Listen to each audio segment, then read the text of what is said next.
All right, so apologize for being late. We're still kind of working, a lot of things going on. We also have a scrimmage/mock game here in a half hour. So, there's still work being done. I think this is a strange signing time. Once we switch to the early, so it's not your full, just like I've said the last couple of years, it's not your full class with guys potentially still out there to sign later today or, a normal signing day, plus with so many transfers that some already coming here and a lot we're still working on that we can't even talk about the ones coming here. So it's a little bit strange. Like I think I kind of mentioned before, it's like talking about your draft class on draft day after before the third day of the draft. Now I guess when it's went to 3 days. So excited about the guys that, we've already received their papers. I think there's a lot of really good players in there that our coaches did a good job, and our entire program working really hard, to put this together and capitalize on the momentum on the field over the last couple of years. So, and keeping, a couple really high impact, high recruits in the state of Mississippi home. So, but again, kind of unusual press conference because, no portal guys to talk about, which is a lot of the classes nowadays, and, the normal questions about how many spots left and all that. Well, you're also in a different era because you don't have the 25 cap, which has made things extremely different than normal in all areas. So. Obviously losing the quarterback in this class a few days ago, just kind of moving forward. You say y'all are still working in the portal. What's kind of your strategy to maybe try to get a quarterback with this class when it's all said and done? Well, things aren't always what they appear to be, so I wouldn't say we lost a quarterback. So, but it is what it is. Again, because of the portal and because of it being so different and people with 1 year of eligibility to 4 years of eligibility going in it, that even walking down here, going over this and stuff, it's just kind of a weird press conference to have because it's so incomplete compared to what this will look like when we start spring ball, let alone camp, as we've seen, because nowadays you've seen guys in the summer still transferring in a million places. So we do have some quarterback depth issues to work on. I think that in general there's depth issues around the country and everywhere because you got all these kids going in the portal. Whatever it was, 1 out of 9 now kids are in the portal. So a lot of work to do at a number of positions, but especially at quarterback. You mentioned it, but keeping the top Mississippi players in the state, you guys right now have, I think, 3 of the top 5 players in the state. Just how important is it for this program to win those battles for the in-state players? I think really big, which is obvious, something that didn't necessarily happen when we first got here. They were going away to play, and so I think we did a better job of that. We need to continue to do that, and as guys come in and have success here, that'll help that. And I'm not going to get into NIL a whole lot and stuff, but that had some effect before, where I think it's public knowledge that we're in a little better position. Well, we're definitely in a better position than we were sitting up here a year ago. Coach, navigating this new landscape, I know there's nothing you can do about it, but is it kind of frustrating? I mean, it seems to me like it's just a quagmire. Well, I don't know, that's a big word for me. So,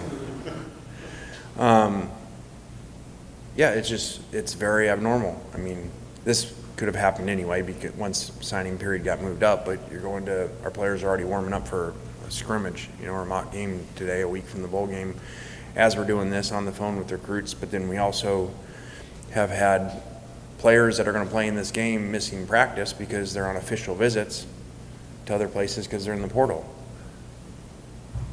So it is a very strange time.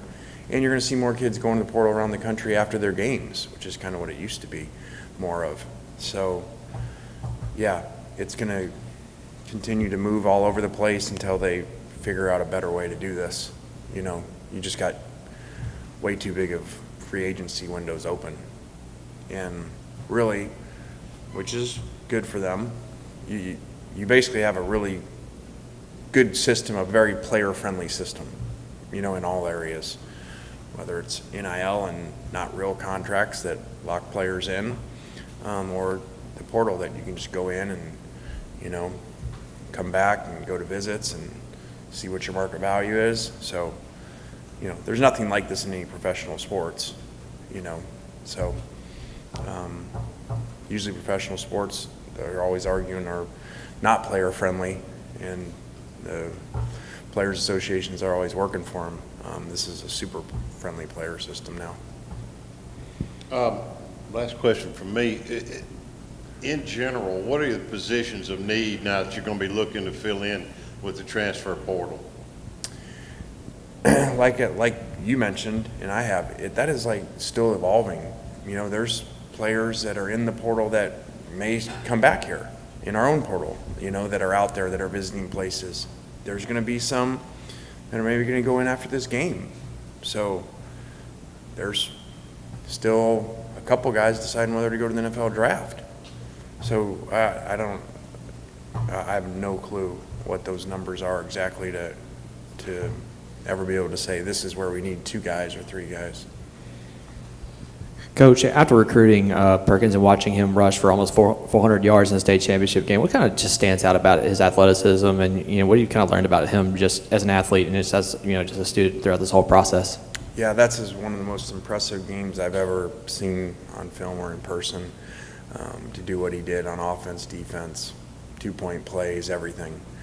So, just a great athlete. Anytime that you have a guy that's probably a defensive player that can do those things in offense, you know, usually those are your best defensive players because they have really good ball skills and awareness, or they can't do that on offense, you know, and they're more situational defensive guys. So, very impressive. Lane, I know you said you're still working, obviously, but I think for now you've got the smallest high school class in the SEC. When you're putting that together, are you conscious about leaving space, leaving yourselves flexibility for transfers, or do you just kind of let it fall where it falls when everything's done? Yeah, like I said, we're still working. I can basically tell you that's not going to be the number by the end of the day. So,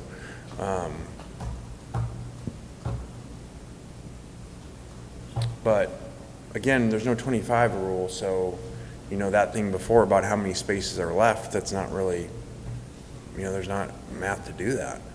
And you don't know what your 85 is. So I think that you will see a lot of portal players here, and maybe not even necessarily like what you're used to, where it's just all, okay, these are portal guys that are supposed to be starters. I think you'll see portal guys come in backup roles because you're going to fill out your roster, and all these guys aren't going to have, there's thousands of guys in there. They're not all going to find what they think they're going to find.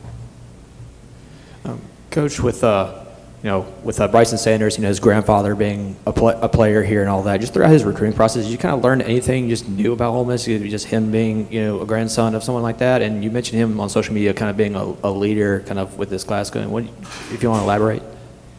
Yeah, he's a special kid, special family, and, you know, I think he's got all the signs to be a really good player and leader up there, and, you know, stayed with us with a lot of people coming in to get him, including a coaching change, and, you know, that staff going all out to get him. So, you know, it's a very impressive kid. You got the commitment late from Riscano and then getting him today. Just what does he bring to a room that's kind of one that, you know, you're not too concerned with what the depth was? I think that he's been extremely productive back. You know, that we had way up there on the board from early on. You know, probably one of the, if rankings are based off of offers and all that stuff and whatever these people are that rank him and stuff, you know, one of our higher ranked players. But I think you got a chance to be really special. And I think it says a lot for a guy to fall arguably the best freshman in America at his spot, and willing to come compete.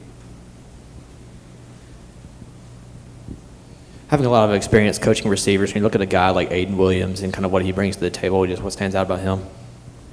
Well, I hope he's like the great ones that have come here from the state before, and he has some signs of that, and really good length and ability to make plays, and seems to fit the profile of a really special receiver.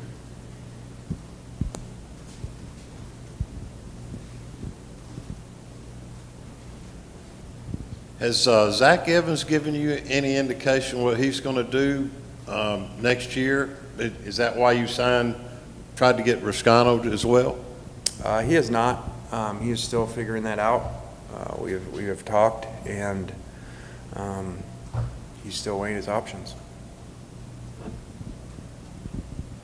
Anything else for Coach? All right, guys. Thanks.